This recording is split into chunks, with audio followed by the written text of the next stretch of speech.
Hi guys, welcome to yet another landscape photography masterclass. Of Hello. course, with Martin Rack. Hi Václav. Hi, nice to How are see you? you. It's Good our to see you debut too. kind of today, so we are really excited. And of course, what would be the masterclass if we wouldn't get to the back and to the gear you are using for your amazing landscape photography?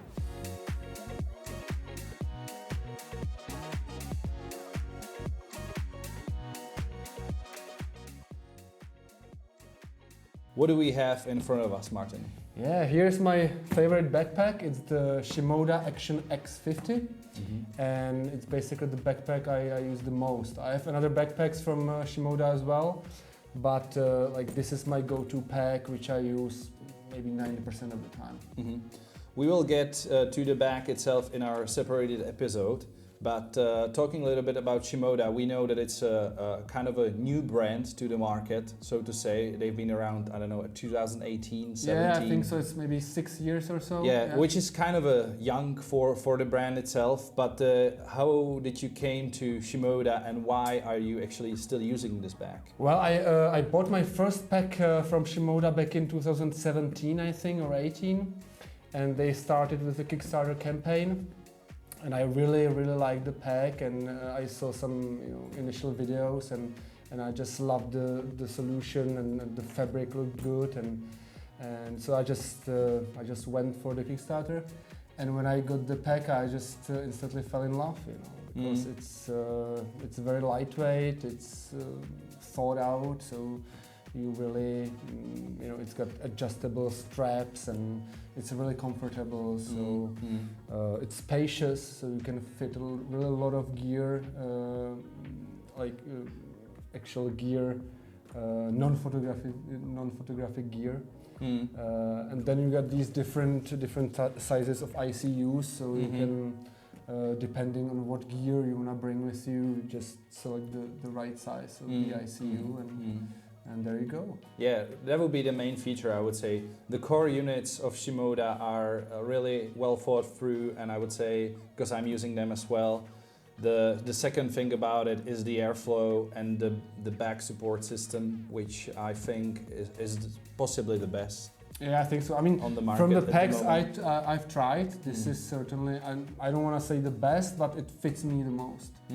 So, and I tried several types of backpacks from other brands like Low Pro, F-Stop, and some other packs as well. And this is the best for my point of view. Well, let's cut the cheese. Let's slice the cake. What do you have inside?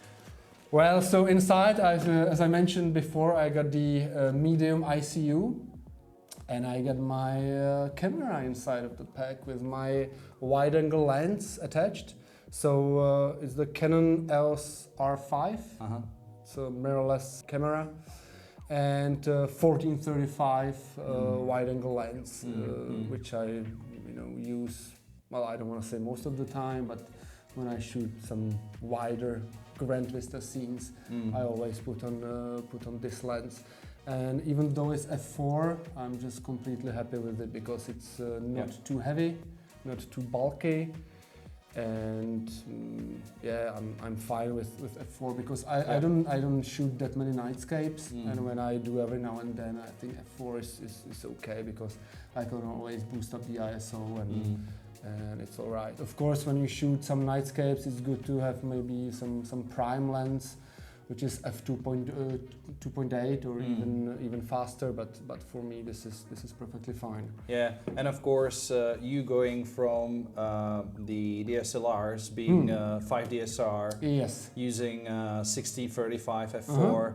You're kind of familiar with the high megapixel count which the camera provides. Yes. So I would say, as I know you for a long time, you were waiting for a camera like R5 to come to the mirrorless market where you can really upgrade from the 5DSR. I was waiting for the resolution, and with the R5 I think there's a great dynamic range as well, comparing to the previous models or the Canon R.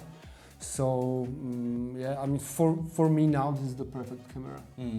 It's because there's enough resolution. Of course, every now and then I could use even more resolution, but then it's the files are too big, and 45 megapixels is perfectly fine for like most of the stuff I do. Yeah, being in professional market, I would say also not many like hobby or well even more intermediate photographers can say that you're doing also lots of printing. So that's also a massive decisive factor where you need the megapixels and the yeah. I mean, when you plan to print big, like large size prints, then you should definitely think of some high resolution camera. But when you don't print or you print to the size of A4, A3, I mean 20 megapixels is perfectly fine. So yeah, it's always depends on your needs and what you want to shoot and do the most. I remember the lens. Now moving on to the lens, the R14 to 35. We were kind of both anxious, or we were expecting the lens to come to the market. You were actually one of the first people in Czech Republic to use it. Yeah, I was the first one actually, and I really loved the lens when I got it the first time, because when you look at it, it's quite small. I mean, much shorter than the 1635, the EF version. Also, including the adapter would be. It would even extend the 16 it would to be 35. even longer then. Yeah. But then the lens extends, which I mean it's fine for me, but sometimes it can be tricky, because when you set the camera and then, for example, you want to screw on a filter, then it might shift the lens, and then you have to zoom in and zoom out again. So you have to get used to that. But then I mean you get the more compact size, which I think it's definitely worth it. Yeah. That's one thing. Like you really can see the people from community talking about this. That most of the zooms from Canon now, they extend, and we will get to this. But this is the 24 to 105. 24-105. And it's the same. Extends a lot. Even the older EF versions, all three were kind of getting out and in of the barrel. But seeing it on the 14 to 35, considering what you're shooting. Nowadays, you travel with the Bohemian Journeys, you travel a lot abroad, you're shooting seascapes, there's a salty sea spray, all that kind of stuff. And even though you know that you're using possibly the system which is on the top at the moment, I would say, there's still this kind of a like why it has to extend and retract. I mean, of course, you need to take care of it, and then every now and then clean it a little bit, because then can get some debris inside of it, or as you mentioned, some salty water. So it's important to take care of that. But on the other hand, I don't think it's such a big problem. Yeah. Well, and how you're happy with the lens? Yeah, and I love it. I mean, because I got the extra 2 millimeters on the wide end, which is a lot compared to the 16-35. And as I mentioned, it's smaller, it's lighter, it's stabilized. So I think, and it goes to 8 stops, together with the IBIS in the camera. So the R5 has a stabilized sensor as well. So you can shoot maybe 1 second handheld, no problem. That's of course, you need to check if it's sharp afterwards.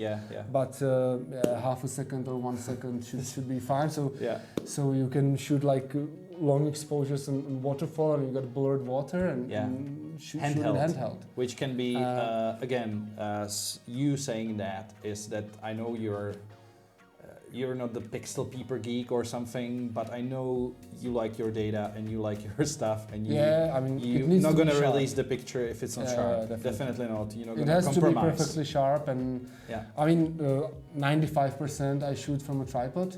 But this can get handy when there's some awkward position. I'm shooting some trees or something, and I shoot straight up, or I need to go really low on the ground. So then this stabilized sensor and a stabilized lens is very helpful. So it's definitely a bonus. So that's something you maybe need to consider when buying wide-angle lens. I know there is sensors now which are stabilized, But yeah, some people could say like, yeah, well, you don't need IS on wide angle. Well, you do, as Martin just said. There are just these situations where you really need to utilize the gear you have, and this is one of those things. So even the IS can come in handy. F4, as we talked about it, most of the time you stop down. So you're shooting exactly. F8, F11. F8, F11 in the perfect situations, let's say. And when I did depth of field. Do you stack focus sometimes? Well, I focus stack sometimes, but it's, let's say, maybe 1 or 2 shots a year. Okay. Because when it's possible, I try to use just 1 shot. I mean, of course, I do exposure bracketing because when you're shooting against the sun or there's big dynamic range, you just have to do exposure bracketing. But focus stacking I usually do when I'm not shooting like too wide, when it's like 28 millimeters, 30 millimeters, and I need the depth of field. Then I focus stack, or when I shoot with the telephoto lens. Yeah, of course. And we'll get to that later, and then I do some focus stacking there, of course. Yeah, telephoto lens, Bohemian Journeys, for example, and we are kind of a domestic here. Yeah. You do have courses at Moravia. South Moravia. South Moravia. It's also called Moravian Tuscany. Yeah, that's right. And in that range, this baby sits. How many batteries you use? If we do like a whole day shoot, including morning, sunrise, and the sunset, which is like grind, but yeah, but sometimes it happens. Yeah, you know the drive. Yeah. Like my FL11 cap jacket is like a soft shell jacket, which is nice for these not that cold days. So I would say spring to early fall. What else is there? You still have something else?